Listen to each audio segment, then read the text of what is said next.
Watched one or been part of it. It has a little bit of a structure. I'm going to invite up some cool folks in a second, but we got wisdom, we got poetry, we got an artist panel with some of our inaugural all-one visionary artists. So let's get it going. Yeah, are we ready? Are we ready? All right. It's time for the main event of the evening. Coming through the side door, radiating with high chroma, universal love energy. Please put your hands together for your CoSM founders and my dear friends, Allyson Grey and Allyson Grey.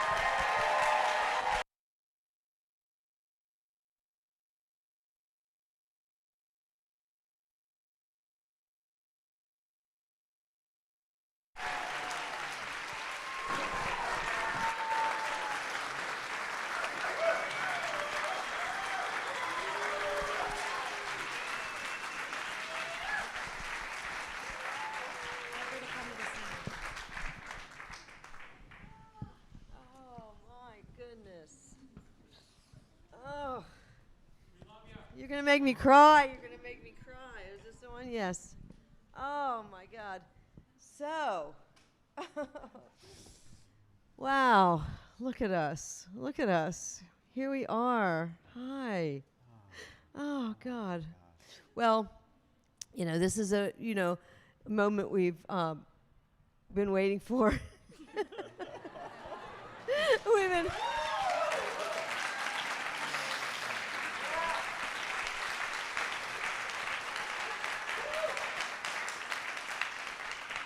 Welcome to the CoSM full moon ceremony. This is the 255th in a consecutive and unbroken chain of full moon ceremonies that we have been had the honor to lead since January of 2003. Many of you know that. And you know, when we started this, it was with a small group, the prayer committee, the small group of friends that got together to pray to have a chapel of sacred mirrors. That's why we got together. That was a shaman told us, Alex Stark, who I want to honor tonight, told us that we should start full moon ceremonies. He was going to start them for us, and he's a brilliant, brilliant man. And so that was our beginning. And after a few full moon ceremonies, we decided, I suggested, that we do this online for, you know, not online, no, that we invite the public. We weren't online then, no. That just started at COVID, excuse me. No, that we would invite in the public and that we would we'd open our doors, because we started in our Brooklyn loft and in January of 2003. So we would advertise, we would put it out there that we were having it, and anybody could come to our loft. And Zena grew up there, so she was like, you know, a kid, and all these strangers are coming into our house. And it's so huge that, like, the stairs was just covered with shoes all the way up to our second floor, you know, just all the way. The whole stairs were covered with shoes. So people took off their shoes, they came to the ceremony, and we had the first year there until we were invited to move to Manhattan, where we spent 5 years doing full moon ceremonies. It's been the structure, the underlying structure of our entire growth and development, was to have the full moon ceremonies, and now the new moon ceremonies too. So we're very, very honored to be here in this new location. This is the first, in case you didn't know this is the first time we've had it in the Great Hall of Entheon. And we hope we have many, many more here, don't we? Absolutely. The first time these chairs have ever been used, too. So, yeah. Yeah. They're squeaky clean. Squeaky clean. Yeah. Yeah. So we did the full moons here. What were you going to say?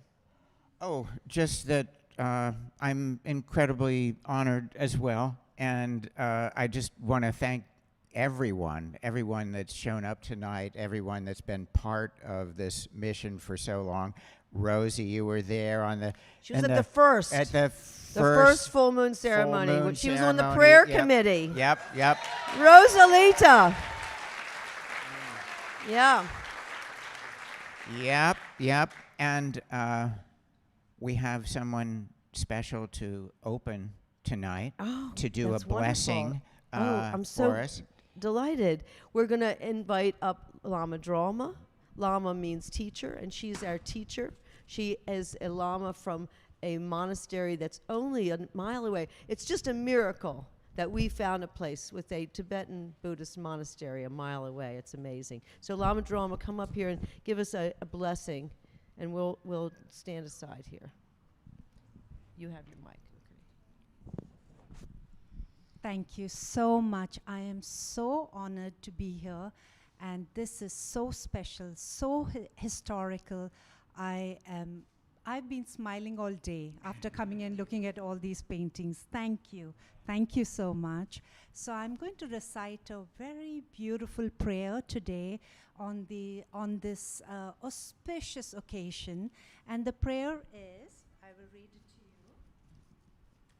It's a 7-line prayer of Guru Rinpoche, and a guru is a teacher, so we are honoring all teachers, students, and teachers again.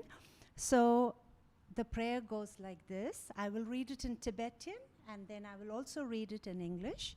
It goes, Hung Ojin Yuji Nojang Sam, Pema Kesa Dompo La, Yasin Choji Nodrune, Pema June Sheshu Drak, Kordu Kandro Mampo Kor, Chechi Jesu Dadruchi, Jinji Loshe Sheshu Sol, Guru Pema Siddhi Hong, Guru Pema Siddhi Hong, Guru Pema Siddhi Hong. And this is how it's translated into English. On the northwest border of the land of origin, upon the lotus flower, you attained wondrous supreme realization. You are renowned as the lotus born, surrounded by a vast retinue of Dakinis. I follow in your footstep. Come grant the blessings, I pray. Guru Pema Siddhi Hong. And this 7-line prayers to the great and glorious Guru Rinpoche, Padma Sambhava, is the king of all prayer. When you supplicate by reciting the 7-line prayer, Padma Sambhava and all the gurus, idams, and dakinis will immediately gather like the clouds in the front of you to grant you blessings and bestow common and supreme realizations. And since I'm here, I want to tell you all a lovely story that happened in the monastery. We had invited the Greys when our guru had passed away during a remembrance day. And they were so wonderful to come and be a part of that ceremony. And they were about a lovely crowd, perhaps 200 people. And there was Alex, very concentrating on something he was drawing. And suddenly we all looked, and there was all, we have glass windows. From the ceiling, a beautiful light was just on him. There were 200 people, and we have that picture. We have given Mr. Alex the picture. And so when we looked at what he was drawing, it was the Lord Maitreya which was in front of him. But what was so special and unique was at that moment, he was totally mindful of that in the moment, drawing this beautiful Buddha of Maitreya, and his probably all these creative mindfulness was flowing into it. And this, just on him was the light. I promise you, it's such a beautiful picture. And we all looked at it, and we were so touched for that special moment, the special person. But do you know that behind every special person, there is also a beautiful, special woman? But she is just not no ordinary woman. She is a Dakini. So what is a Dakini? A Dakini is a female goddess who unlocks the energy and potential of an individual because she is a creator. So with this, I want to say thank you. Thank you. I bow to you.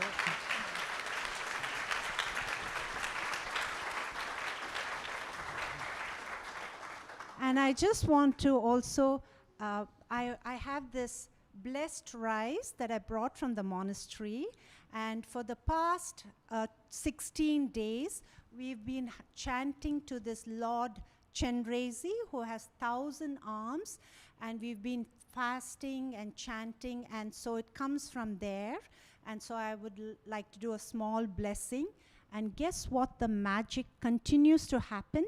I just went into the room, the hall of chapel of sacred mirrors, and there was this beautiful Avalokiteshvara with 1,000 arms. Oh my God, it was so divine. So I will do the blessings now.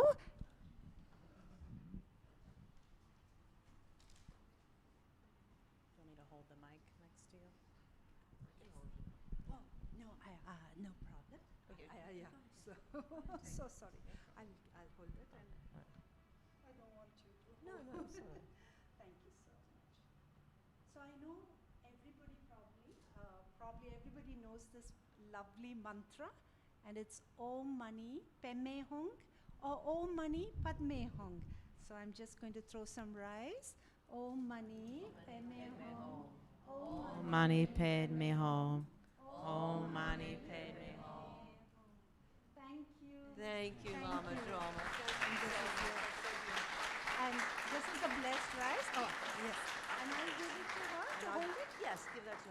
to Alexa. Let's help you. Yes, we should. Are you okay? That is so amazing. The Avalokitesvara prayer. Thank you so much. You know, I have to tell you a story too, and that is that the sculpture that's in the corner here, the World Soul sculpture, was you know, we did a World Soul invocation. It was blessed when Alex was offered an exhibit of all the sacred mirrors at a university, the University of Illinois. And we went out there with our daughter. She was 4 years old, and it was her second performance. She did the goddess performance, and then she did this performance at 4 years old. The three of us chanted the 7-line prayer in Tibetan. And our 4-year-old daughter chanted in Tibetan the 7-line prayer because we had been going to Tibetan Buddhist retreats together and students of Tibetan Buddhism. So we, in order to consecrate this sculpture, we chanted the 7-line prayer. So that is the one prayer that we all know. It's like it's amazing. I can sing it. I can chant it along with you. So that was really blessed that you brought it. Thank you so much. Well, tonight's theme is, guess what? Visionary art. Can you imagine? We thought that you know, the theme should be about visionary art and why it matters. And Alex is going to start. He's going to start us off talking about that theme. So thank you, Allyson, and thank you, Lama Droma. It's amazing. You know, the doors of Entheon are at the northwest, too.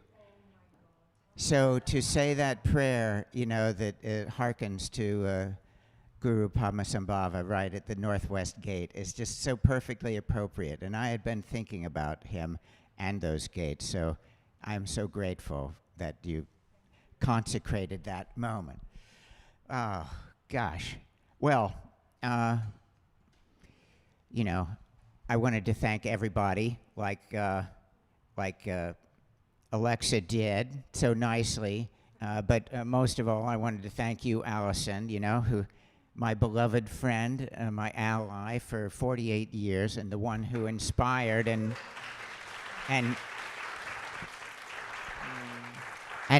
named the sacred mirrors, you know.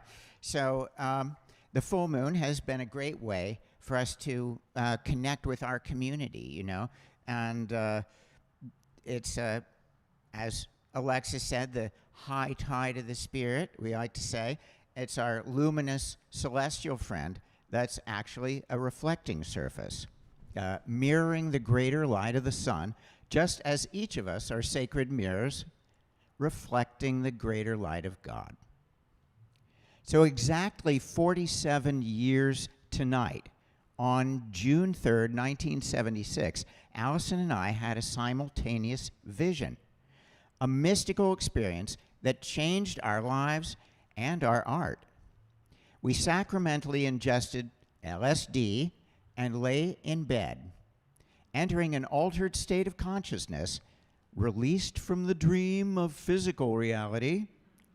I awakened as a glowing toroidal fountain of love energy, part of a vast universal mind lattice, a matrix of interconnectedness with all beings. This infinite dimension was beyond gender, beyond birth and death, a luminous cell in the body of God. It felt more alive and more real than my physical body, actually. And opening my eyes to behold Allyson in our bedroom, she reported her experience of exactly the same place. She had visited this transpersonal dimension and then started drawing this beautiful vista into which that I had just dissolved. The experience of this infinite net of spirit transformed our lives, and became a subject and focus of our art. The Sacred Mirror series features a painting of the universal mind lattice, revealing the structure of these interconnected beings of light. All the art that we've made since then has been influenced by the insights from that and related mystical experiences. Now, Allyson and I just recently, just a couple weeks ago, visited the temples in Greece, in Athens, Delphi, and Eleusis. Amongst the ruins of the Telestrion, the temple where thousands of Greek citizens, including Socrates and Plato and Sappho, drank a psychedelic brew, the Koukion, that was part of the Eleusinian mysteries. I had a visionary conversation with a giant sphinx. I was sitting on one of the stumpy pillars that remains, there, and it was blazing hot there, but I was in a little bit of shade and just was trying to get in touch with whatever remained there, because it was pretty much all destroyed. Just a few stumps of pillars remained. So I saw this giant sphinx in my visionary state, and the sphinx told me that when people gather to worship and connect with spirit, that a portal, a vortex to higher consciousness, to the divine, opens up in that place. And that's the reason for building sacred spaces, that they kind of thin the veil between this world and the spirit world. The Sphinx said, "You dwell in the realm of the gods, yet see it not, except through art, the holy reminder of your divine home." The Sphinx said that these openings remain even if the temples are demolished. You can feel something holy there. So I wanted to invite you to join me in a kind of prayer to open a portal to spirit in Entheon here tonight. So here's our prayer. We thank you, Great Spirit, Creator of the universe, for the blessing of this beautiful world and this special day. We thank you for the gift of our body and consciousness. May we feel the brightness in our hearts and spread this pure luminosity of being to surround us with health and strength, compassion and wisdom, and openness to higher intelligence and spiritual powers. May we connect with the nature spirits of this land and with the spirit of the Wappingers in harmony and peace. May we have a good relationship with the angels and the higher beings watching over us here today. I want to invite you to join voices together with the mantra of primordial perfection, the sound of Ah, for the purification of body, mind, and spirit. We'll say Ah 3 times. Okay? Give it a try.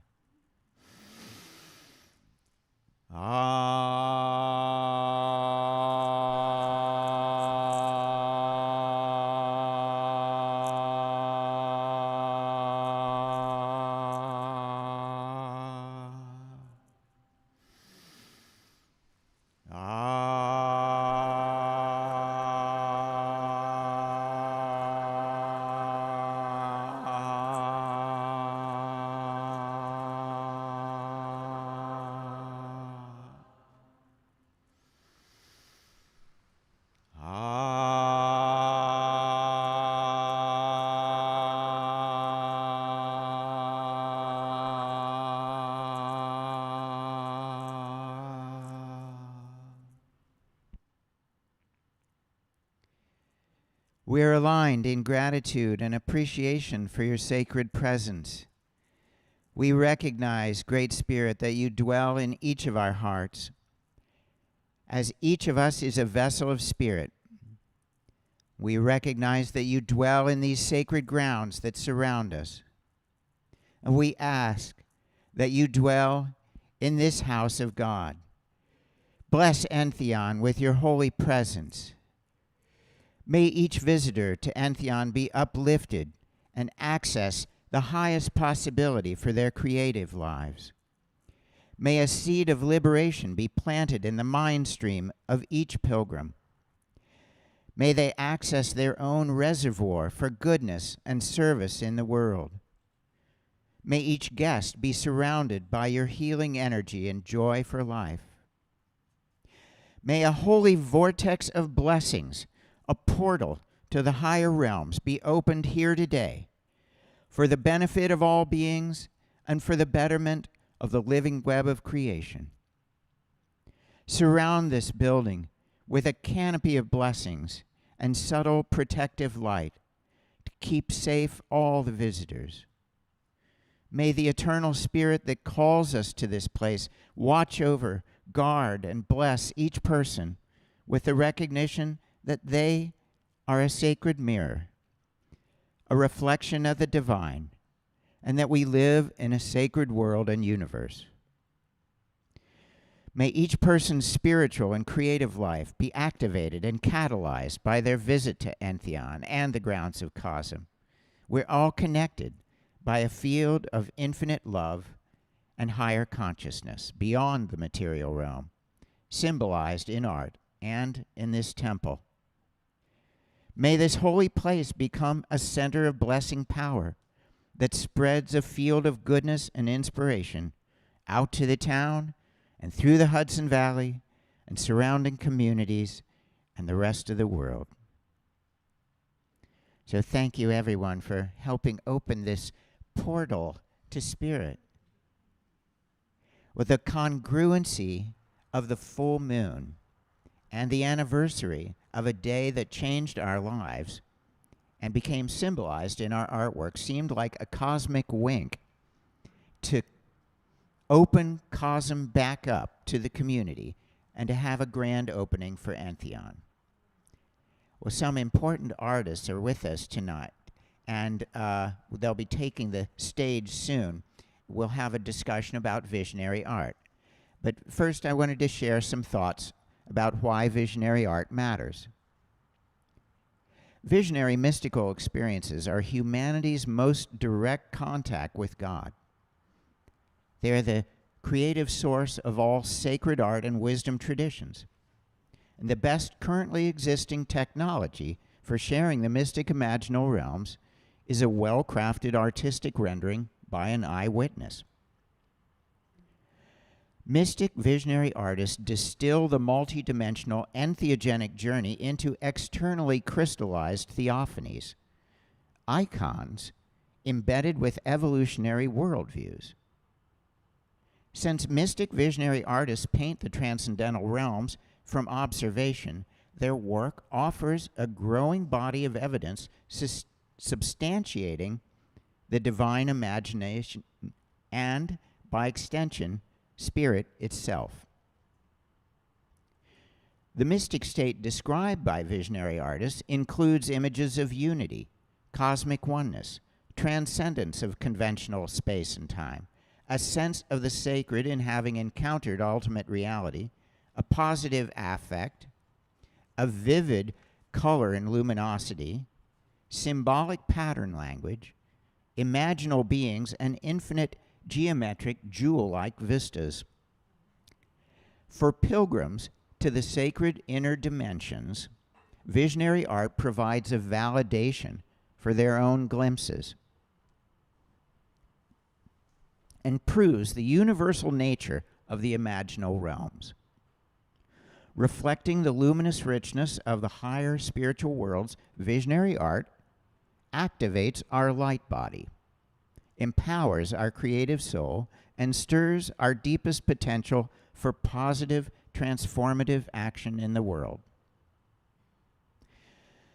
Humanity's materialistic worldview must transition to a sacred view of oneness with the environment and cosmos, or we risk self-destruction due to the continued abuse of the life web.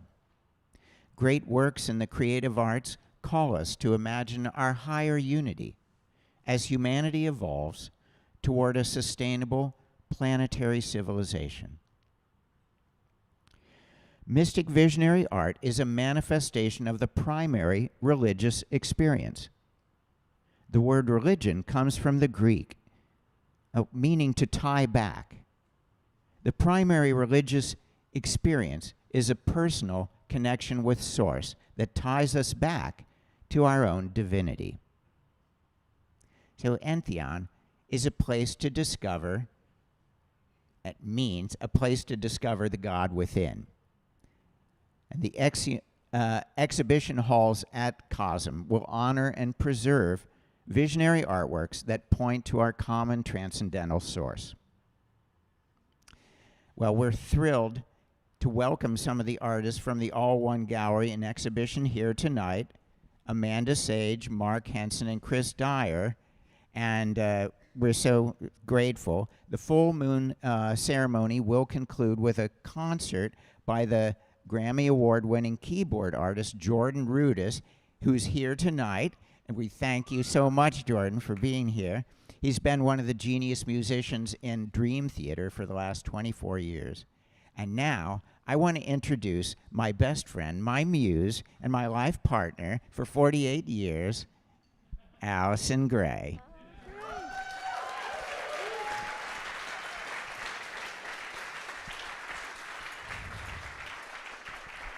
Thank you. Thank you so much, Alex. Thank you, everybody. That was so beautiful. That was what a wonderful rundown of what visionary art is and why it matters. I wanted to, since you told your story about the Universal Mind Lattice experience that we shared, I wanted to just say, for those of you who may not know this, that these two paintings here are really a diptych. They flank Alex's beautiful Transfigurations painting, but they have a title that is The Jewel Net of Indra. And so in case you hadn't heard, Indra is the Hindu god of space.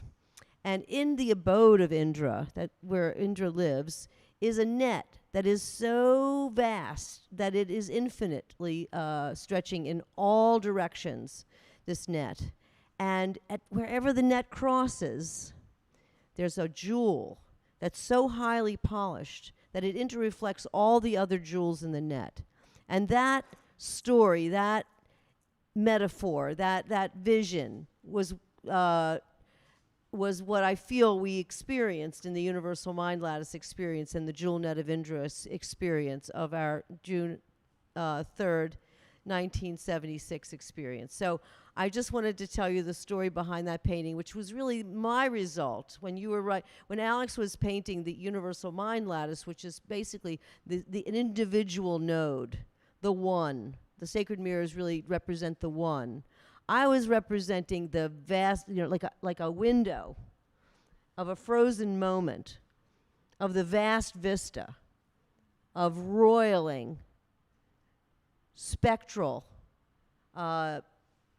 particles and waves of the Jewel Net of Indra, of the Universal Mind Lattice, where we're all a fountain and a drain of energy. We just spout it out and we suck it in. We're blowholes and suckholes of energy that are interconnected with every other node in the network, which is vast and infinite. So that was really my window onto that, and I did two. They took me 2 years. Each one took me a year to do. So I wanted to do like a room full, but I did two, and there they are.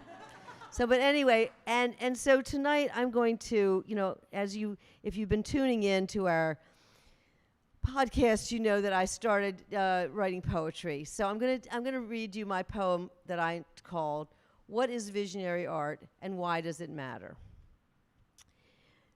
I'll hold it right here. Visionary art represents the highest mystical states of awareness and consciousness an artist creates. When the artist realizes God, a theophany appears, like Krishna revealing his true form, or music of the spheres, or Moses receiving guidance from a burning bush in a field. Hybrid beings, angels, demons, and prophecies are revealed. Alternate universes can inhabit a sacred shrine. Visionary artists today practice envisioning the divine. A temple is a sacred house, a home for the Creator, a holy place to contemplate mysteries much greater. To make a covenant with our holiest artistic spirit, to pray with high intention so Almighty will hear it. To actualize a miracle, we must fervently believe and commit ourselves to goodness in all we achieve. To build an enduring temple is a formidable calling, a generational gift in trust and a mission enthralling, a beacon for the weary and a charge for the inspired, motivating challenges we've sought after and desired. Great visionary art uplifts our beleaguered mind. Undertaking our betterment is the job God assigned. Timeless temples have seduced pilgrims with their beauty, and caring for a sacred space is a spiritual family's duty. Those who take refuge in the house of Almighty Source gain strength, will, and power, vanquish darkness and remorse. CoSM, born in this era, is a love oasis in troubled times. An enduring soul refuge requires the pledge of many dimes. Be a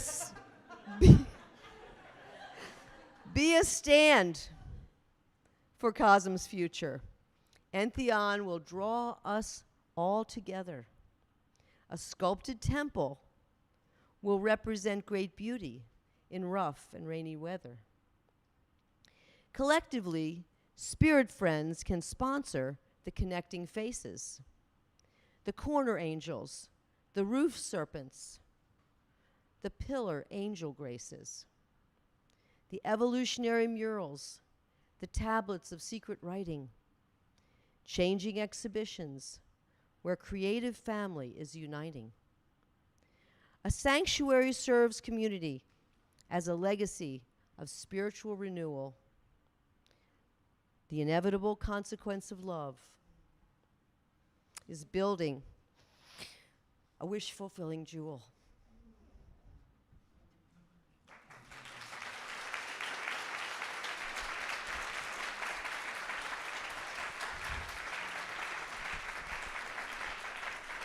So I think you have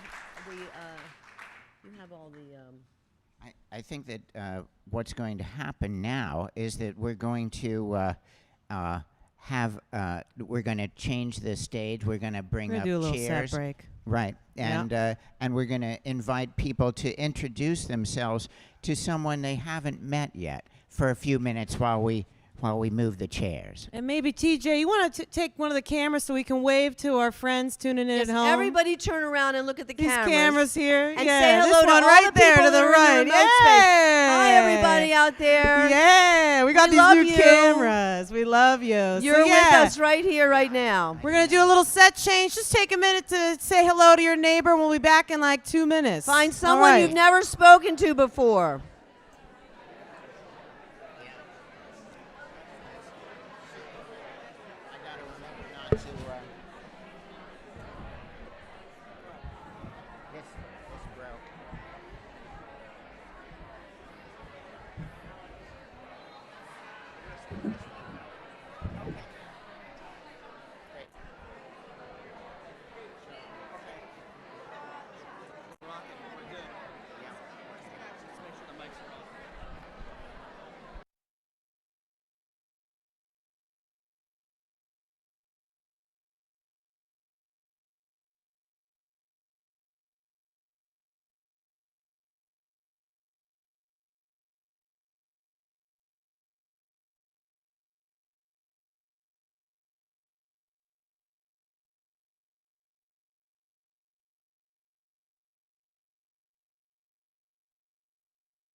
Okay.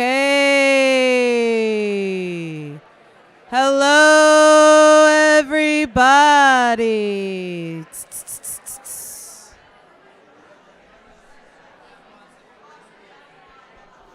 As one. As one. Yeah, get that mic on with me. As one. As one. As one. Hello. As one.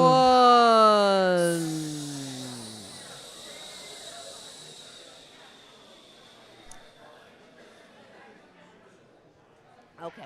We still sit here. Okay. Alex, are we over here? You two are there, We're here. and then I'll be over here. And they'll bring. That's perfect. Okay. How are we doing? We're good? Fabulous. Well, we're going to welcome on some of our All One inaugural artists. Give it up for the All One collection down on the first floor. And shout out to David Bronner and Dr. Bronner's. That was what we named the gallery after, thanks to their charitable spirit. So, yeah. Thank you, David. So, Amanda, Mark, Chris, come on up. Let's give them a round of applause.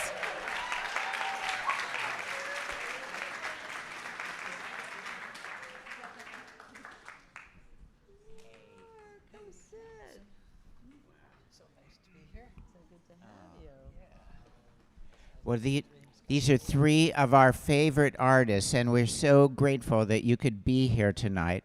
And, you know, we just thought these are also three of the artists that have said I think, some of the most intelligent and things about visionary art in general, and have made some of the most creative and beautiful works.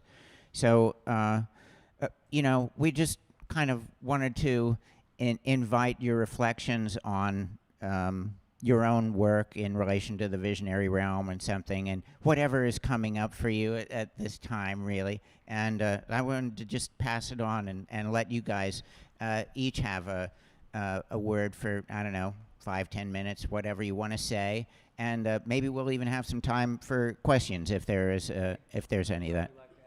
Yeah, exactly. So, Mark. Hi, everybody. My name is Mark Henson, and my piece can be found right as you walk into the All One Gallery. Pretty much the first thing you see, they put me in the place of honor, so I'm so thankful to the Greys for inviting me to have my work here where it belongs, and placing me in such an auspicious location. So, Allyson covered the bases pretty good about what the point of visionary art is, and for me, entheogenic substances, wanting to have visions, what's life all about, what are we doing here, why are we here, the whole purpose of things. These questions, I started thinking about them at a pretty young age, I guess. And I started reading about things, and one of the things I liked to read about was mythology of different cultures, Egypt and Greece, and then India came along, and so I started learning about India a little bit. And I read an article by Swami Satchidananda, who was a famous guru who was living in San Francisco at the time, where he, one by one, gave you a how do you open your chakras kind of little work instruction set. So I thought, well, this sounds pretty interesting. I wonder if this works. And so I looked at the list of the chakras, and the third eye chakra seemed like the one for me. So I followed the directions and you know, kind of lay there and did a little breathing meditation and focused on quieting my mind and letting the third eye open up, and something really magical happened where my body dropped away and I sort of did some kind of a somersault in psychic space, and then I crashed back into my body, and I just thought, wow, that really worked. There's something out there. This is really a new thing for me. And then, of course, I tried to repeat the process, and I would get so anxious about making it happen again that, of course, I couldn't. So every yogi will tell you that, of course, you have to work at this for years and years, because of the nature of the mind wants to trick you. And just when you think you're getting there, then something comes up that trips you up, and you stumble away, so you have to keep trying and keep trying. And so I did that for quite a while, and then LSD came along. And so I was lucky to have that experience when I was about 16. So that let me know that there were a few little shortcuts, and I don't know if it was exactly cheating or not, but it definitely opened my mind up to the possibility of the other world and the magical place we could all go to, and the things that in life we strive and struggle to have a little taste of in our lives. We all want to have some magic and some special experience, and maybe touch God a little bit, or however you want to phrase it. And so I was very blessed to have this happen to me at a pretty young age. So I was able to spend the rest of my life trying to duplicate that in some way or another. And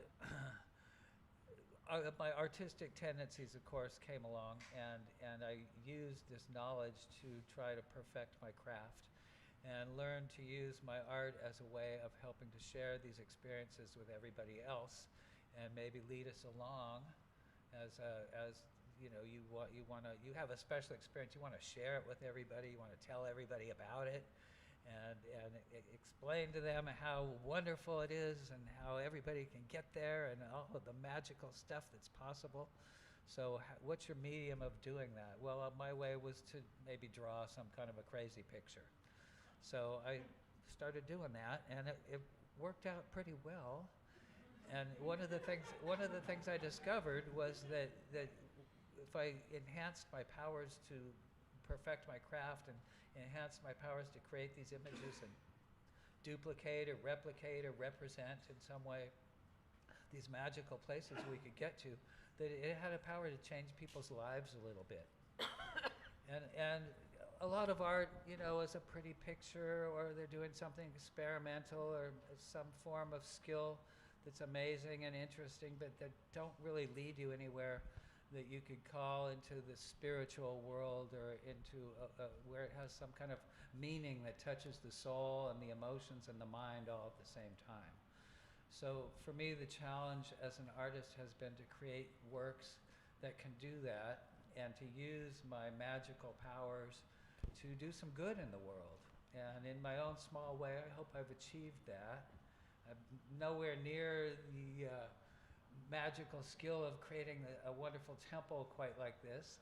I would love to have that as my own personal power, but since it isn't, I will join with my friends in helping them to build this magical space and make it happen for everybody. So in a way, that's my own form of success, that I was able to do that, and was blessed with getting to meet the right people and get to know everybody, and in my own small way be a contributor to the magic.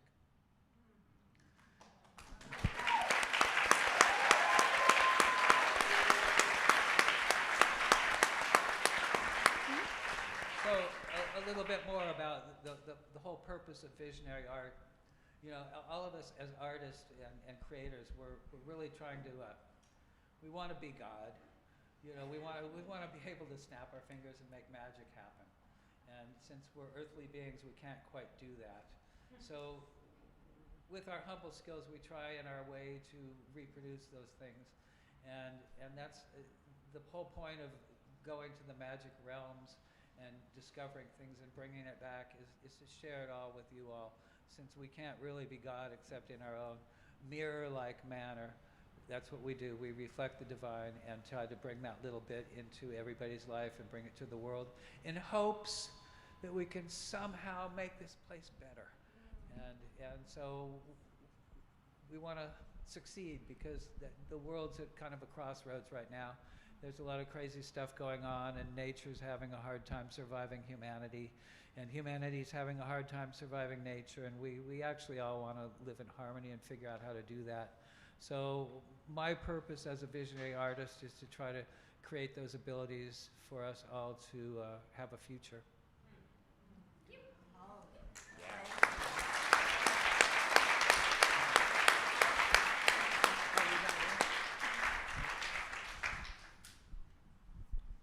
Thank you, Mark. That was awesome, and really, really appreciate that. And Amanda, you want to?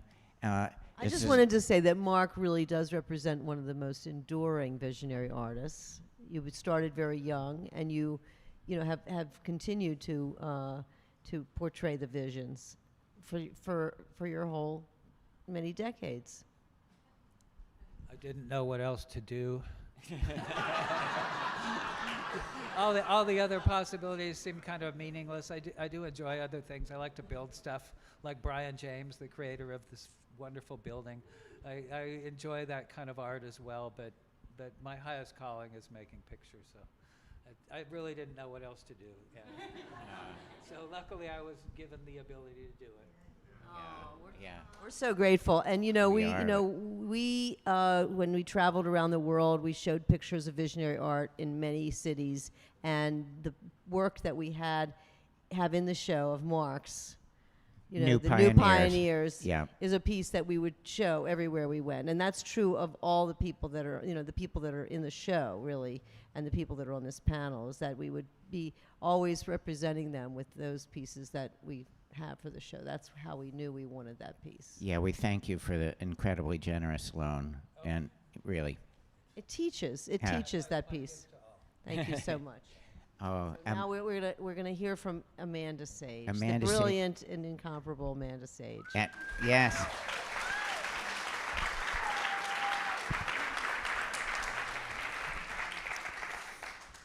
Wow. This moment I've been waiting for my whole life.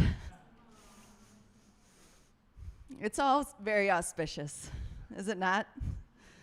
The synchronicities that have all led us here to this moment, we probably couldn't have ever even dreamt. There's something much bigger at play. And we get a taste of it every time we look into the sacred mirror. And these paintings that are all here are that, all coming from that source. And, you know, so the painting that I have the honor to share with you here is probably one of my most important paintings. It's the one hanging next to Mark's, and it's the Anasuromai. It's the act of lifting the skirt. And I read about that painting in this book called The Story of V by Catherine Blackledge. Actually, I didn't read about the painting. I realized that the painting needed to be painted because I read about this gesture. And it's something that women and men have been doing down through the ages, actually on all continents. And it's known to be one of the most powerful gestures to scare away the devil or to stop an army in its tracks.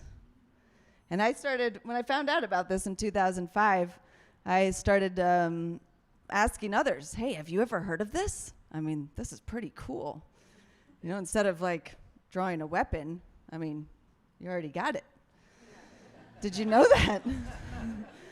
And nobody had heard of this before. So I was like, well, I guess I should probably do a painting about this. And so I started, I did a little sketch, just kind of, you know, one late night. It was a little painting, just kind of feeling it out here. And I'm like, whoa, this is a big deal.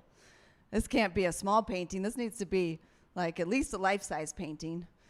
And then when I started thinking about it a little bit more, I was like, well, who's going to be my model? I was like, oh, shit. I mean, the most authentic, had to be me. And so starting that journey, my mother was like, what are you doing this for? Who's ever going to buy a painting like that? I said, Mom, I don't know. I just know this needs to happen, and this is my first museum painting.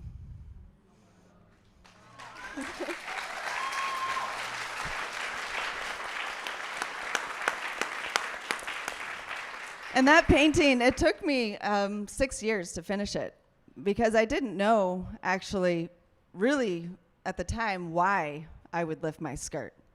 I just knew that it needed to happen. And I knew that the world needed to remember this.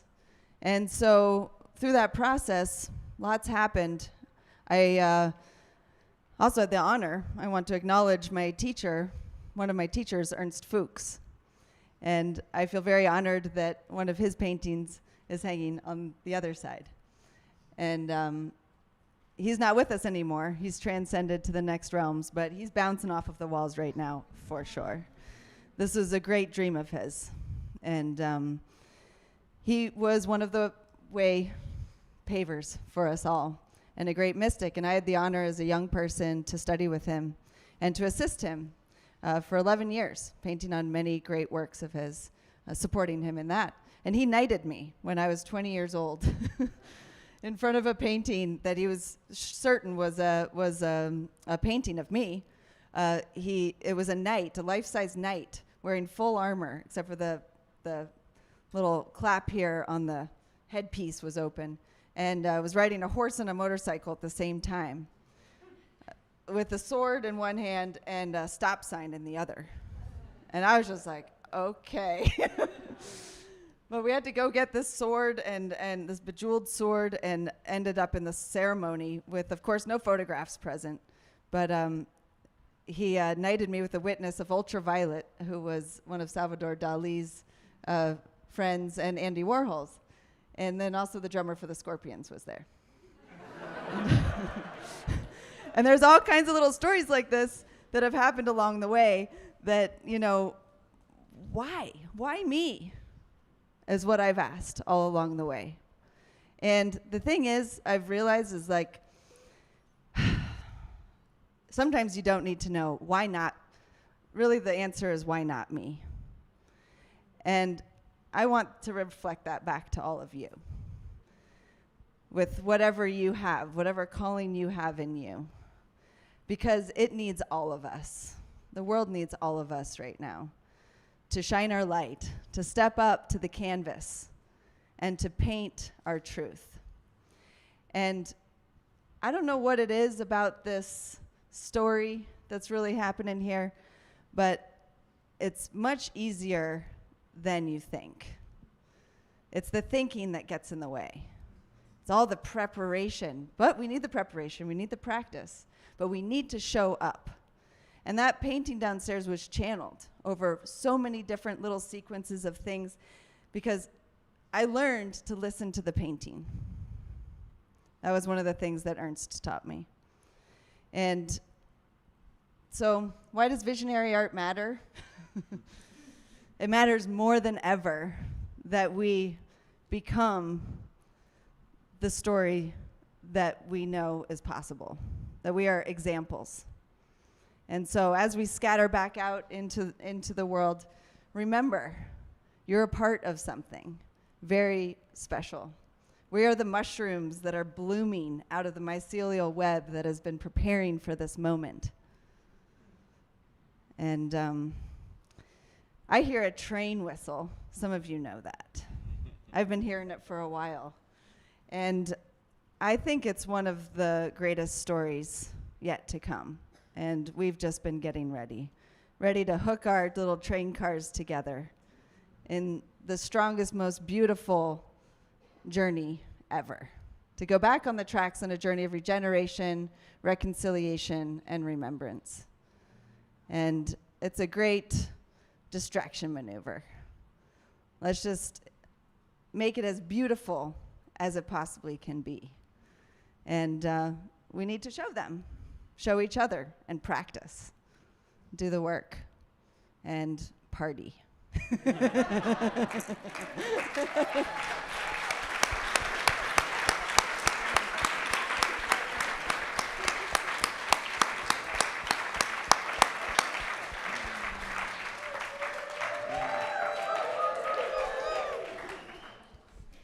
Wow. That was so beautiful. Thank you. Thank you. If you don't understand that reference of Amanda's, I just wanted to tell anybody who doesn't know what that is, that Amanda, in the beginning of COVID, started the Vision Train, which is a 24-hour online community that learns together and makes art together and plays music together. And how would you describe it, Amanda? It's an international creative space station, and you're all invited. Exactly. If you're ever lonely in the middle of the night in Australia, you can just tune in, because there are people there on there from all over the world. And Amanda started this She knew that people needed a place to go. And I think it kept a lot of people sane. You know, in a very insane time, you know, they could always go there and find others from all over the world and make art together and talk about art. And it was a visionary art space. Yeah. And She had been hearing this train coming for many, many years, and it's even represented in a painting that's in the dining hall there in the Grey House as this vision train concept. So it's in the Mushroom Cafe. well, As well. it's As well. in there as, As well. well. Exactly. It's been accompanying her. You know, Yeah, this yeah. train of thought. You know, has been with you. All And- three of these artists have representation in the Mushroom Cafe. They've all muraled in the Mushroom Cafe, along with, the 22 artists in all. They are three of those who have been invited to tattoo the Mushroom Cafe with their own imagery. So you can go in there and find out more about that next time you come into the Grey House. There's this beautiful cafe with all the art in there. And I just want to do one last shout out to you two, because without your example that you have continued to lead with, we wouldn't, of course, be here, but we wouldn't have something to look up to. And it is so nourishing for me, and I know for all of us, to be able to have your example in this world. Thank you. Thank you, Amanda. Thank you, Amanda.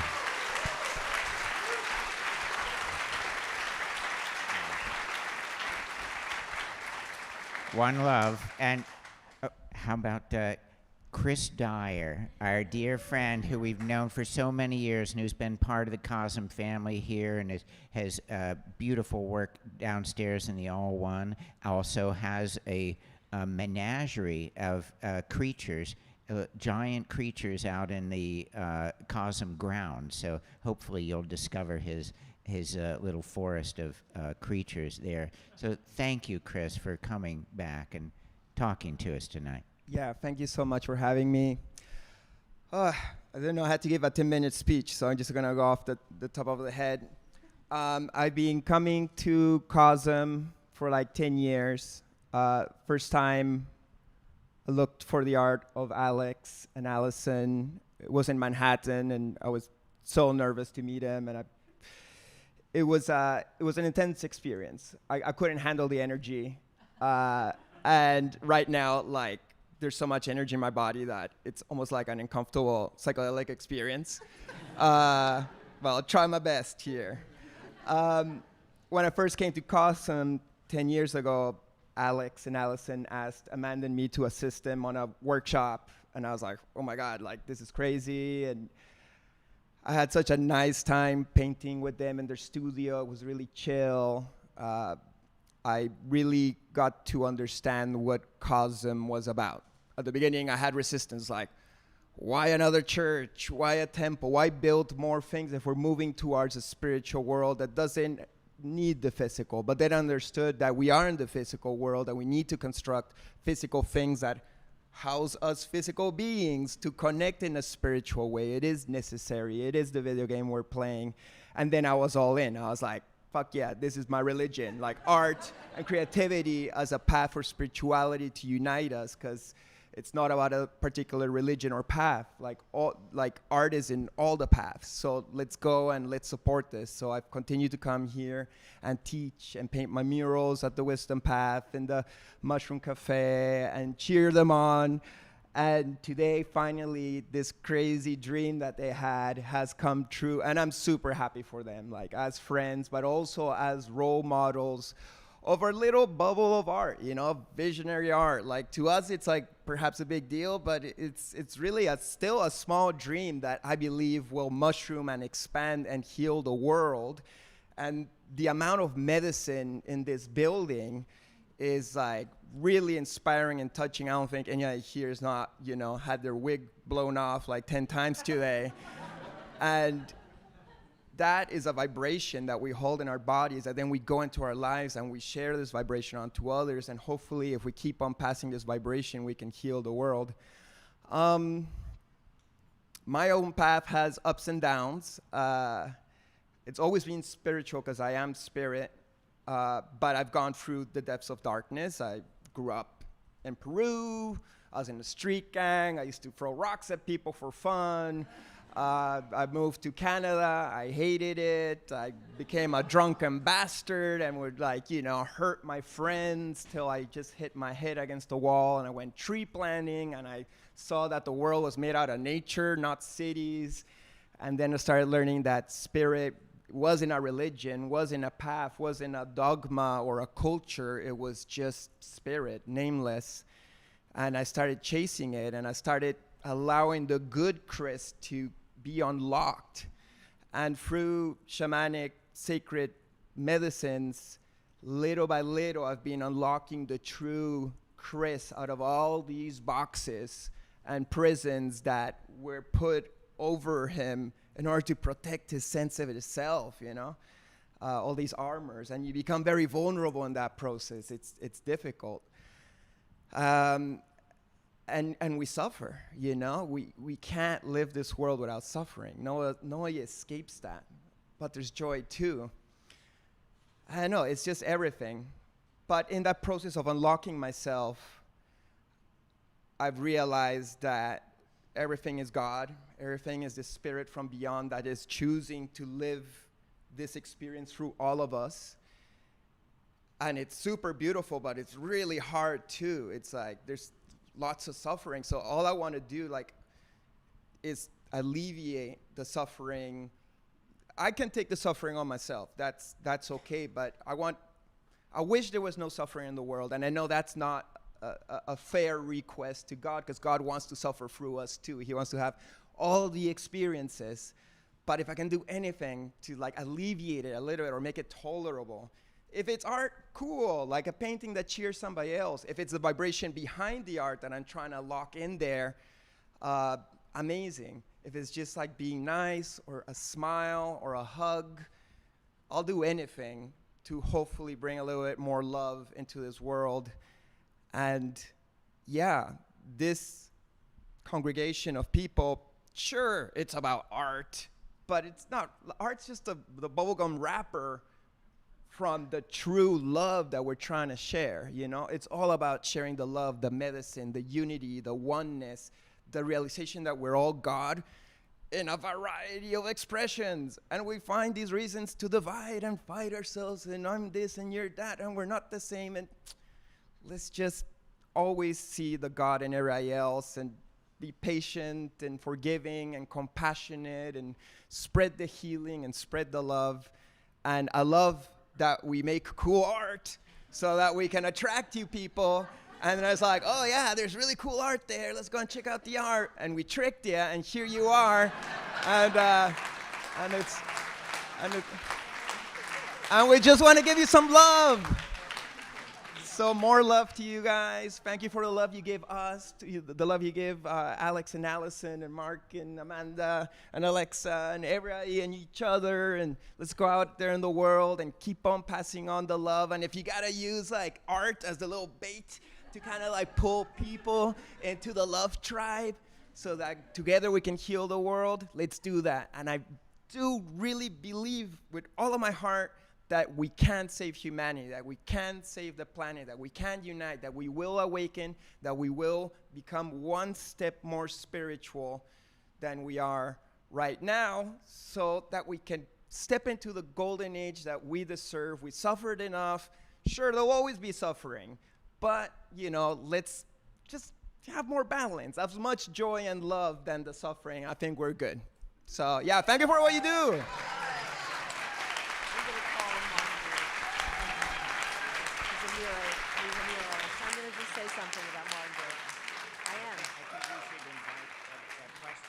We're going to do that. We're going to invite questions in a minute. So start thinking about the things that you'd like to ask the panel. But before we do that, I really want to call out one person in this audience that is also a major muralist in the Mushroom Cafe. And he has a painting in the Psychedelic Reliquary. That is the portrait of Maria Sabina. And that is our own, very own, beloved Martin Bridge. Martin, Stand up, Martin. Stand up for us, man. Yeah.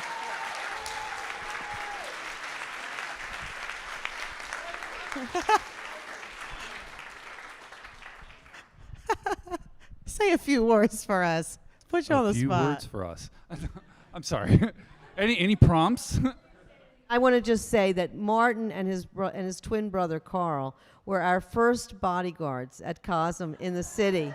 They are a formidable pair when they're standing there with their loincloths and their staffs in their hand. Believe me, nobody It misbehaves wasn't a loincloth. around They were them. hakamas. just saying. It's just wonderful having showed up by chance 19 and a half years ago. A group of us were engaged in what I like to refer to as the welcoming committee for the Republican National Congress when W was running for re-election, and we wanted to say hi to you, them, sorry. But it was a moving day that after walking through with millions of people who were standing in opposition to hate and conflict, to then have someone say, hey, there's this full moon ceremony going on at Alex Gray's place, and I was like, what? I have my drum right here, like, and just being able to join Allyson and Alex at the last ceremony before the paintings came into the prior gallery, and to be a part of what has been growing ever since has been just an absolute blessing, and I just feel honored to be here with you right now after all that we've shared together in the last 19 years. So thank you. Thank you, thank you, thank you so much, Martin.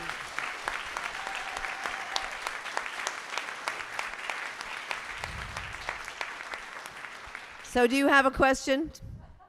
I have a question. Yeah, come up with something that you want to say to these people over here, these good people. Oh, that was okay. So, as I was talking, Nick. So I was introducing myself to Nick as meeting a new person here, and he was talking about how we're here together, and to us, like the visions here and the people, the other artists that we celebrate within this weird little genre. He's like, why isn't this known more in the world beyond? Because he mentions names of artists, and people are like, who's that? And many of us have had those experiences. And so what I'm wondering is, I remember a moment where Alex said that described visionary art as the largest worldwide art movement that is being utterly unrecognized by galleries and collectors, right? Why?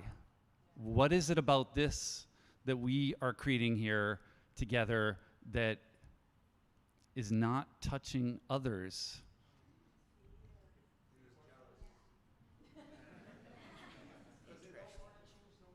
They want to keep it the same, right? The system, at least, right? Is that the question? Why is the rest of the world not drawn to it in the way that we are? Why is it not embraced by the larger culture? And then part B would be, and how the fuck do we change that? I don't think it's true what you're saying. Okay, I'm just thinking. I'm just wanted to say that I think that it's slow in coming. I will give you that. But I know several galleries in Manhattan that do show visionary art, and they're very devoted to it. The Josh Liner and the Andrew Edlin galleries, and there's the Outsider Art Fair. So you see a lot of visionary artists. And you'll see a lot more spiritual art within galleries. There's a lot more attention being given to spirit. And I agree with you that it's slow in coming and that it is outsider a little bit. But the thing is, we're such a power that, in a way, because we're psychedelic and it's become such a power, such an influencer, that we handle our own matters. All the people on this panel have their own store, and they sell their own art, and they don't play the gallery game. You know, the gallery game is you give the gallery 50 or 60% of the price of the piece, and they give you one show every 18 months if you're one of the stable of artists that they represent. And that's okay. I mean, they deserve it. They have high overhead and all that stuff. But I really don't think that a lot of the people who are making visionary art like need the galleries. And we create our own galleries too. I mean, you know, you see, you know, you become aware of people's art through Instagram, and it doesn't cost anything. You know, you just follow people, and you become aware of people's art on Vision Train, and it doesn't cost anything. You just tune in. You know, so we've made it more available to more people, so that there are, I think, vastly more interested people, really, in this work. All over the world. So we're like interactive with all the different artists all over the world. And I do love the galleries. I do. I love to go into the city. We saw a wonderful show at the New Museum recently. We love to go to the Met. We enjoy art of all kinds, but it is a separate entity that kind of takes care of itself, and they don't like it because they're not getting any benefit from it. But, you know, I enjoy them. I just don't buy it. I just don't buy that art. I don't have that kind of funds, you know, to buy that art. But some people do. Some people like to go through the look, it's a broccoli effect. It's like, you know, like when television came in, they thought that movies would end. When movies came in, they thought radio would end. It just didn't. It's not like that. It's an expanding field. There's room for more creativity always. And so we're blossoming in many broccoli, like the broccoli that just, you know, keeps, you know, making more broccolis. It's fractal. And I don't think that it is, reviled or rejected. I think that they're looking for success. And they have not, you know, been able to engage Alex, whose work is so popular, because he handles his own art and I handle mine, you know, and why? Because we have a mission to build a temple and to build a community through our whatever influence we have. So that's you know, yeah, please. I just wanted to say that I also think that because of the coming legalizations of psychedelics and things like that, I think we'll begin to see things opening up a little bit more in the broader culture in terms of openness to the visionary phenomena, you know, and not being called mad and things like that, but instead, oh, this reminds me of when I journeyed and it was very significant and meaningful. And I think the narrative from something that's dangerous and illegal to something that's a healing epiphany, you know, and that it's part of sacred art, I think that the change of that narrative is starting to happen, you know, and with that, maybe there will be more openness to these kinds of phenomena. But I mean, look at William Blake. There was a person who was, you know, I've thought of visionary art, it's kind of the bastard child of a culture. You know, it's like a disowned kind of thing. You know, he was not popular in his day. And he struggled, you know, but now he's highly regarded, you know, one of the greatest artists Britain ever produced. And you know, sometimes it takes a while to get what artists are doing, you know, and for this cultural movement, which is basically a sacred thing, which has not been part of the quote art world, you know, holding that vibe, you know, I mean, unless you're ironic about it, you know, unless you're, you know, like, or posing at it, you know, it wouldn't go down very well because it, you know, it's hard for intelligent, you know, intellectual folks, you know, who have another narrative about the history of art to swallow. But I actually think that it's you know, so connected with the origins of art, you know, and that people will start to get that. And so maybe other people have some things. I just want to say William Blake was a printer. He was a printer. And a lot of us, he printed editions, and that's how he survived. So he really falls into the category of the way visionary artists make their living. But we have time for like maybe one more question. Is there one burning question that's really good? Tell us. Who's got a really good question? Okay, right over here. How about taking the mic or the mic? Hello. Hi. I'd very much love to hear this panel's perspective on the rise of AI art.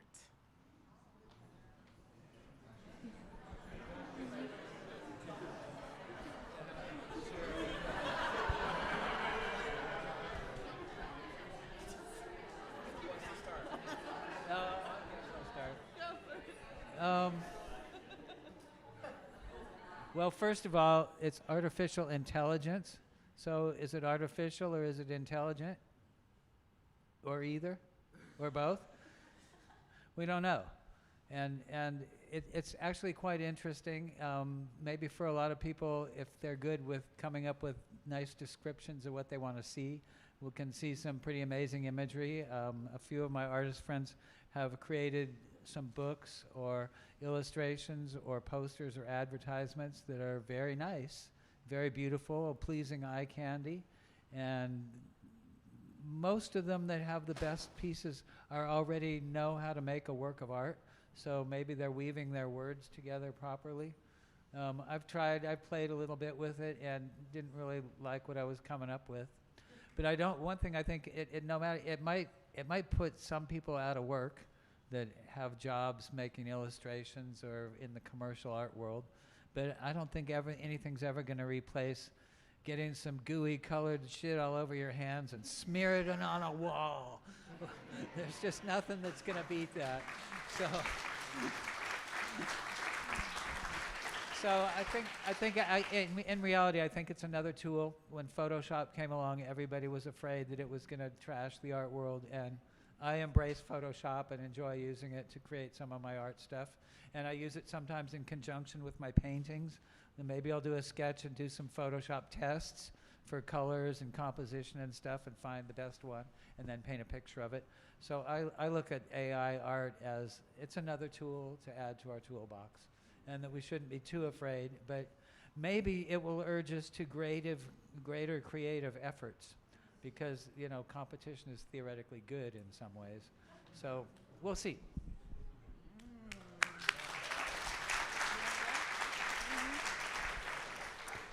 I was going to say tool as well, that it is a tool. I think that if we can, or not if we can, that we need to give AI more prompts towards the world that we want to see and that we know is possible. And there's no going back, as far as I've heard. And every single day we're getting deeper down that rabbit hole, and we need to show it and tell it where we want to go. And that's where us stepping up to that plate, write that poetry, write the song, put it in to let's let each other know and let it know where we want to go. And that's what we need to do now. So get busy, everybody.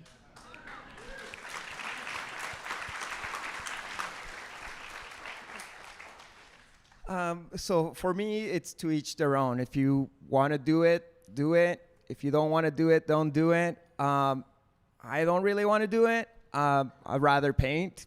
That's fun for me. It's relaxing. It's chill. I don't want to tell something else to do it for me. But perhaps some people have some amazing ideas and don't want to put in years to learn how to paint. They just want to see their vision come true. So it gives them the magical power to be like, well, look at my imagination put into reality. And if it's positive, more medicine. And that's good. And it's like Amanda said, let's give it more positive prompts. I feel it's like an empty vessel right now. It's like a imitation machine. So it's trying to imitate us. So if we're like acting like a bunch of jerks is like, well, I guess I gotta be a jerk too and eliminate these jerks. But if we work harder ourselves and we become good, it's like, hey, being good's good. Maybe I'll be good to humanity and help them get through their problems. I think it could be a very positive thing, but right now it's like a little baby that's learning. Let's give it good education. Let's give it positive prompts. Let's give it good questions. It's like, hey, how do we save humanity? How do we unite and live in peace? Stuff like that, as opposed to like, hey, Skynet, are you gonna destroy us? I don't know, maybe. Like, do you want that? Like, what do you want? We are strong manifestors no matter what. Our belief creates our reality. So let's believe that anything could be positive if we teach it to be so, starting with ourselves, of course. But I think AI could be a positive thing, so, but not for me.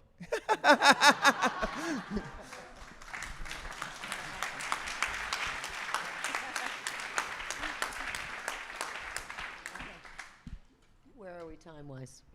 Time-wise, like I said before, time's a construct, but we are nearing the close. We're ready for blessings and declarations. That's correct. Is what I'm thinking. Every full moon, we offer the opportunity for people to share a blessing. That means a 1-minute blessing or a 1-minute declaration. Now, a blessing, we know what a blessing is. It's when you bless somebody and you say something positive about a blessing. It could be a blessing for somebody that you know or for yourself or for the world or for the room.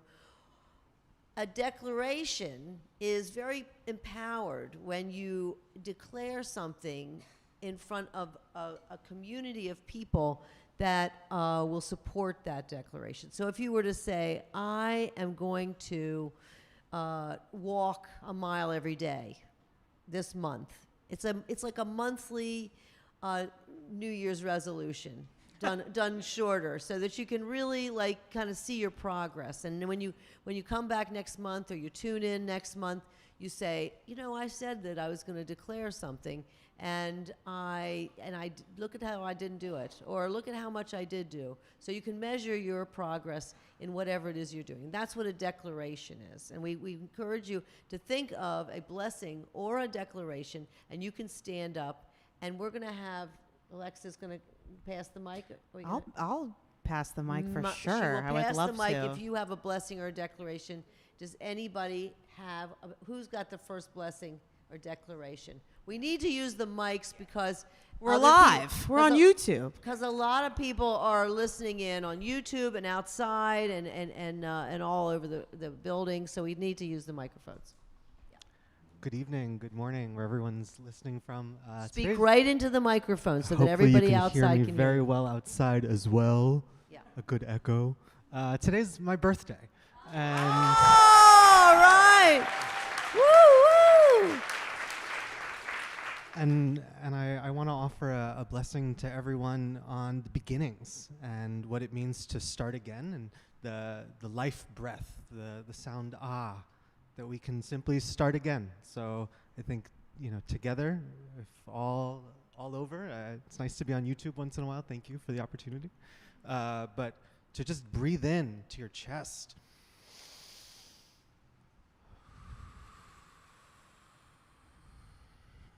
I can just feel that we all just started a new chapter, and a new chapter for Entheon, a new chapter for the Grey family, a new chapter for everyone, and a new chapter for the planet. And a new chapter for me. Thank you. Thank you. Perfect. Who has a blessing or a declaration? A 1-minute blessing or a declaration? Who else? Anybody else? Okay, Tico. Pass that back to Tico.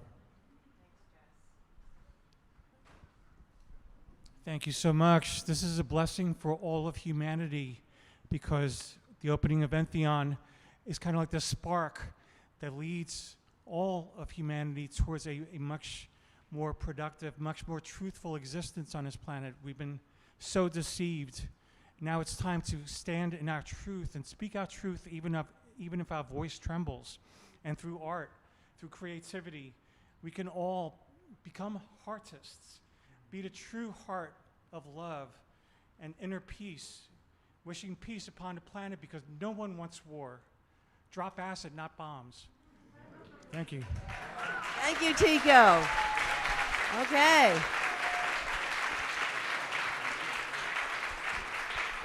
Anyone else have a blessing or a declaration? Here's somebody. Oh, it's Cece. Cece. And then we'll get you you next. Thank you. This is a blessing again. This is a blessing for my new friends here from Michigan, for their little kitty who is not feeling well, and they are nervous about it, and they really need to enjoy this evening. So if we can just close our eyes for 1 second and feel our love for this kitty in our hearts, and just hold her there and tell her her mom and dad are fine and that she's going to be okay, and we all love her. Thank you. Thank you so much. Beautiful. Okay, we have several people over in this side.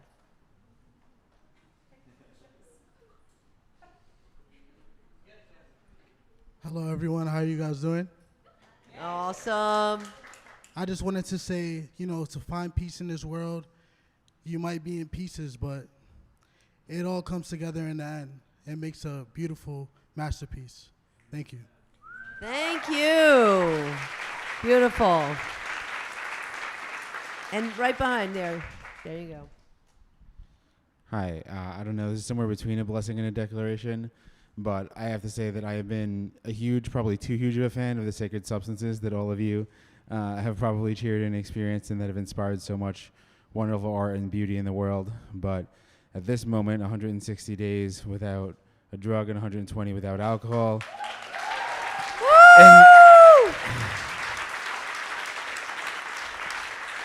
And 88 without caffeine, I think, is a combination of a blessing and a declaration that we can seek to take the lessons we learned from those experiences and embody them in service and love, as opposed to, as Alan Watts would say, keeping our eyes glued to the microscope instead of hearing the message and moving on. Thank you, and God bless. Thank you.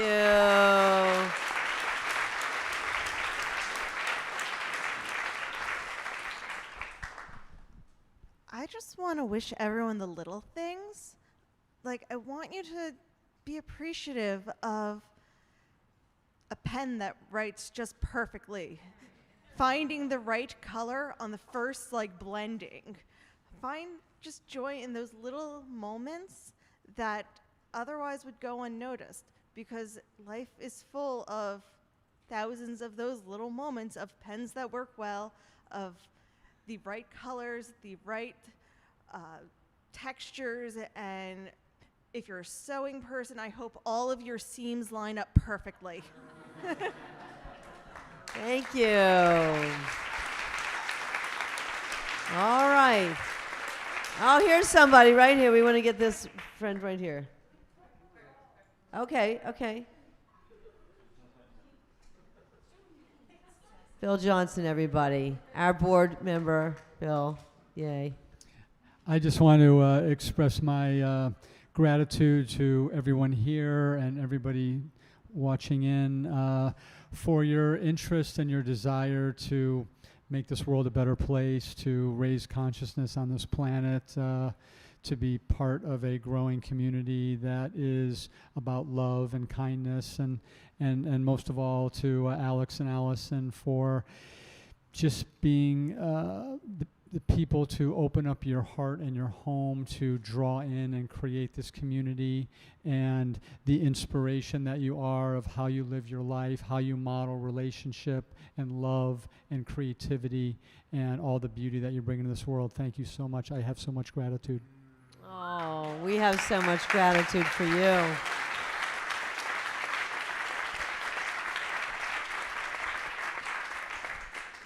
Hey, everybody. Rosie. Hey. Board member. Hey. Hi. So, I usually, on the full moons, I do a community sand mandala where people put their intentions in. And there's always a group intention, which is, for the continued growth of CoSM and that Entheon be built in perfect time with all the funds.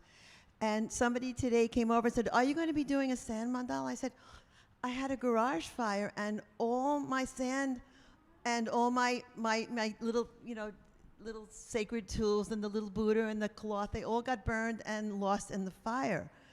And but I feel, they said, oh my God, is that so terrible? And I said, I feel so grateful because the garage, there was these flames that were as high as this ceiling there, and it didn't kill us. I mean, we're alive, we're here, carpe diem, seize the moment, it's great. And then I realized that that sand, it held, you know, I always take sand from the previous sand mandala and save a little bit and put it in the new one. So when I studied with Tibetan monks, I always said every grain of sand holds the memory of the entire, you know, intention. And I realized that that burning of that sand and all those, you know, sacred things really, and here I am 2 months later at the opening, it's like it came to fruition, all the wishes and intentions we put into the sand, and now here we are. And so the next level is building the temple in the field, in the meadow. Well, the next level is putting the sculptures on the building. Okay. Okay. We won't be finished the building until we put the sculptures Right. on the building. But That's anyways, for I thought sure. of it as a phoenix to like, okay, it was the final like sacrifice and blessing. So here we are. Yay! That's so beautiful.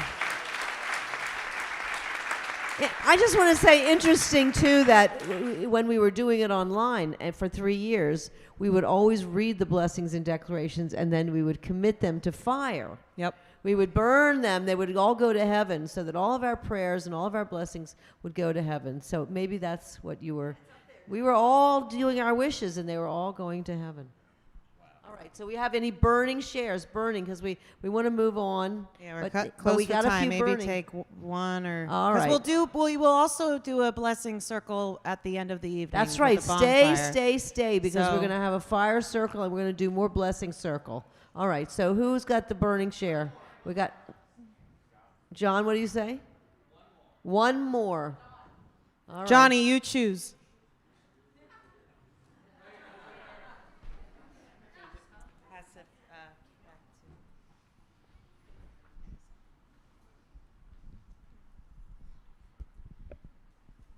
Hello, thank you all for being here, and I'm so excited to be here with everyone, and thank you everyone out there watching.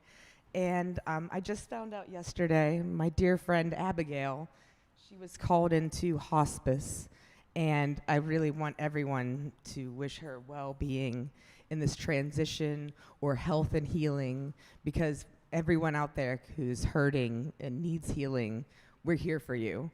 You know, we're all here for you, and I love you. Thank you. Well, let me just.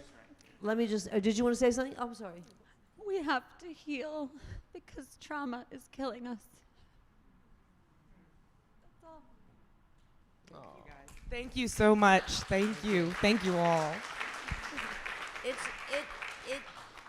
This is what I would like to say, because there are a lot of people that are thinking of healing blessings and declarations at the end of that segment. And I want you all to turn to somebody that you don't know or somebody that you do know and tell them the blessing and declaration that you have right now. I'll give you 1 minute. Just say the blessing declaration that you have in your mind to one other person. Go. Do.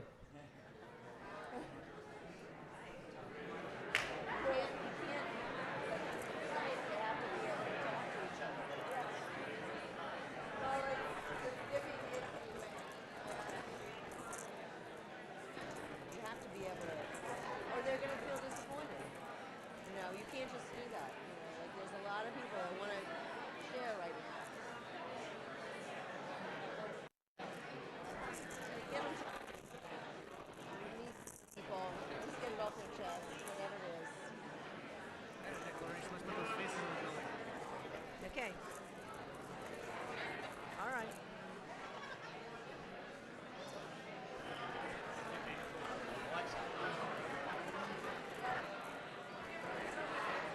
All right, everybody, wrap it up. All one, as one. Yes. As one. As one. I declare that we are, as a community, going to create the sculptural countenance of Entheon? Yes. Okay. All in favor, say aye. Aye. All right. So now I'm really glad about what the last share was, because our next prayer that we do is the healing prayer. Okay. So we're going to we're gonna start the healing prayer like this. Tonight, we may be thinking of loved ones, maybe even ourselves, who might be suffering distress in body or mind. Every CoSM full moon, we take a few moments to turn inside and hold in our heart those who might benefit from a healing prayer. To strengthen this blessing, recall the name of your loved one as we pray, and you can even whisper their name out into the world to make it even more real. Great Spirit, thank you for blessing us with this day and for our precious body and soul. We feel the light of Spirit shining in our hearts, and as we breathe, a glow expands to surround us like a luminous sphere. The brightness in our hearts magnifies as we join together in a gleaming web with countless others around the world, a luminous net of beings. From the superabundance of our combined energy field, we envision rays of healing light surrounding and protecting us, our friends and family. May the light shine on all who need healing. May Spirit renew each soul with creative power to rebuild stronger and weave peace and harmony across the earth. May the water, air, fire, and earth be purified, and the web of life be strong and resilient. And we say together, Amen. Amen. Aho. Well, some who are with us may be grieving the loss of a family member or friend. We send our deep condolences to all those who are in mourning. And we acknowledge the sacred space of sorrow and compassion that we carry for all those suffering on our planet. Remembering the brevity of life, we appreciate the beauty of every precious day. Almighty Spirit, we remember the souls of beloved ones who have passed on. Cherishing them in our heart, they remain close. To evoke their memory, recall, and even whisper their names as we reflect together for a moment in silent prayer, sending a wave of love from our being to theirs. Howard, AJ, Jane and Maud, Murray, Helen, Sidonia, Israel, Zechariah, David.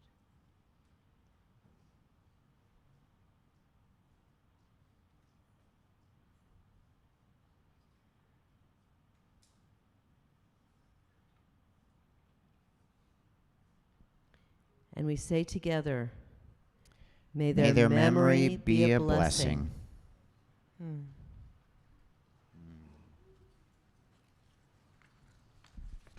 Well, Alexa, do you want to share a little bit of the future news? Of course. Do you guys want to hear the good news or the good news? Well, a couple things. This is just, like we've been saying this whole time, this is the new beginning. This is the first full moon of many that we'll be holding in here. All summer long, we're going to be open noon to 6, Friday, Saturday, Sunday. Let's go, baby. We are excited. So tomorrow, if you have some friends that couldn't make it, tell them to come stop by tomorrow. You can register online. We prefer if you can register online just so we can gauge how many people are coming and make sure that we got enough snacks and drinks. Speaking of snacks and drinks, we have plenty of those still tonight. The cafe was open, but we've transitioned into our dining hall where there'll be rice bowls and chili and pizza and some other late night munchies if you got a hankering for something. So definitely check that out. A couple other orienting generalities. We got 3 floors of bathrooms on this facility as well as porta-johns outside. So be sure to check those out if you have to go.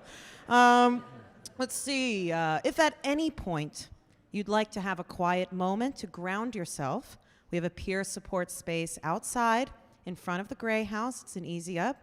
and there will be a dedicated team of friends there to support you. So tell your friends about that. I already said the bathroom, looking at my list here. Art Church, we're going to still do that on the new moon. The next one's coming up on the 18th of June, and we're going to have about 75 guests in here, but we will still offer it on Zoom. So our members are very familiar with Art Church, as well as future members can come and audit that as well.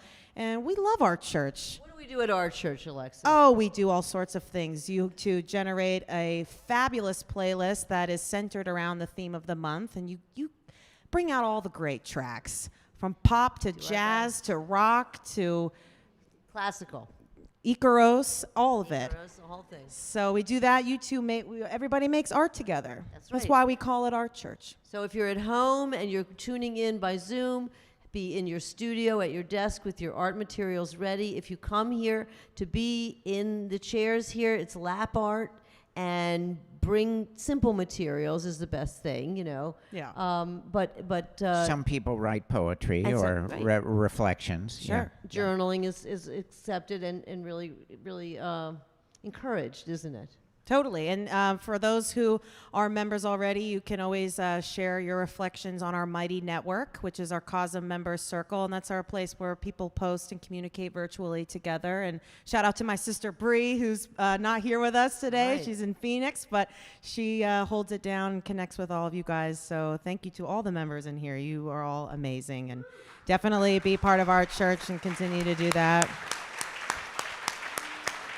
But, let's bring it back to now. After Alex and Allyson read the final benediction, we are going to break for about 10 minutes. During this time, talk to someone new, take a stretch, run to the potty, but then come back here. Why? Oh, gosh, let me tell you why. We have a very special music performance. You may know him from the platinum-selling, Grammy Award-winning prog rock band Dream Theater. Yes, keyboardist, multi-instrumentalist, technologist extraordinaire, Jordan Rudess is here to play a set for us.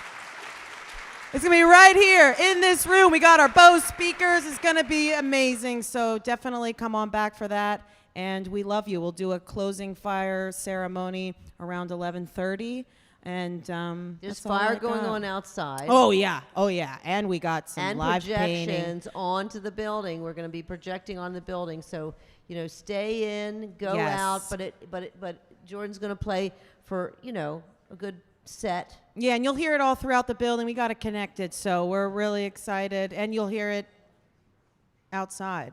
Yeah, we're going to hear it outside. Tor's giving me the thumbs up about that, too. Yeah, outside, too. Yeah. So you want to go see the fire, you want to go see the projections, you will still Fire hear it. spinning. But that'll be going on after Jordan's.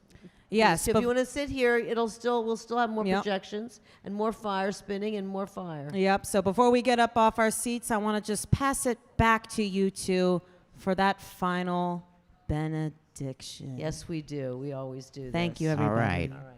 This is the. Thank you very much, Alexa. And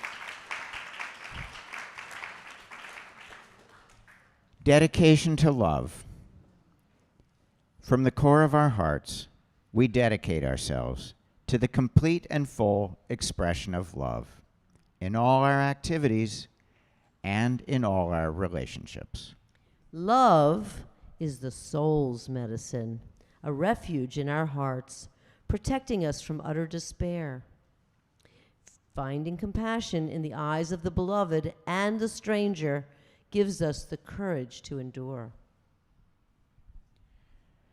May love sensitize us with care and wisdom. May love help heal the sickness and wounds of life. May love enable us to forgive and accept ourselves. May love enable us to forgive and accept each other.